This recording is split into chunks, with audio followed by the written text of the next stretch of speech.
Phoenix, Arizona, January 17, 1997. On a cool evening in the Valley of the Sun, Scott Falater returns home to his wife Yarmila and their 2 children. It's been a long day, and with barely any sleep the night before, pulling into the driveway offers a brief moment of relief from the day's stress. After a long shift at Motorola as an electrical engineer, Scott's workday isn't over. Following dinner, he prepares a lesson for a religious education class that he will lead the next morning. Just as he finishes and is ready for bed, his wife Yarmila asks him to fix the pool filter. Exhausted, Scott heads outside, but eventually succumbs to his fatigue. Scott finds Yarmila asleep on the couch, but before he goes to bed, he kisses her goodnight and promises to fix the pool filter tomorrow. But for Yarmila, tomorrow would never come.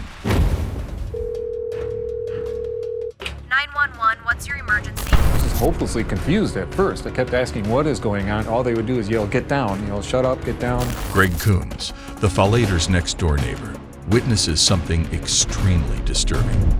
He saw Scott dragging his wife to the pool and holding her head under the surface. When Phoenix police officers arrive at the house, they discover Yarmila floating lifeless in the pool. After searching the house, the officers find Scott's 2 children in bed, unharmed. Scott was placed in handcuffs and hauled to the police station, where he was interrogated by a Phoenix homicide detective. The detective noticed blood on Scott's neck, which Scott denied any knowledge of. The detective told Scott that Yarmila was also stabbed. Not once, not twice, not even 10 times, but 44 times, according to the chief medical examiner. Scott was facing charges of first-degree murder, but his defense attorney had a strategy. Something that Scott has dealt with in the past could offer a legitimate defense: sleepwalking. Dr. Errold Glenn Elad is an expert in the fields of addiction and substance use disorders and is specialized in biomedical and health ethics and behaviors. Sleepwalking or somnambulism is a disorder where a person walks and performs complex behavior while still asleep.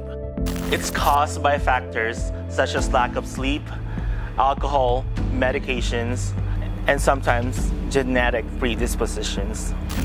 Scott Falater consistently maintains that he doesn't remember the incident and would never intentionally kill his wife.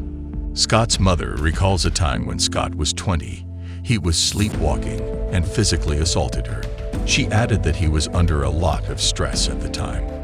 In 2017, the American Academy of Sleep Medicine reported that 22.8% of sleepwalkers had nightly episodes, and 43.5% had weekly episodes.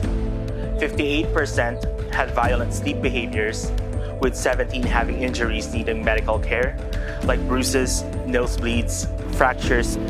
In regards to Scott's case, stressful days and history of sleepwalking can be used as a defense in murder cases, arguing the person was not conscious or in control. However, proving this is difficult and requires thorough medical and psychological evaluation. 2 of the world's leading sleep experts testified that they believe Scott had killed Yarmila in his sleep, and that he may have perceived her as a threat if she was trying to wake him up. So it makes me wonder the occurrences of sleepwalking in a highly medicated and busy culture of America.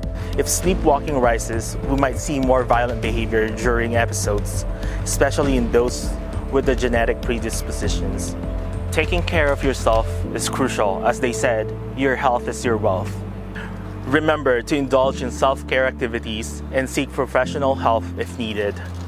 Your healthcare matters, so prioritize self-care for a happier and healthier life.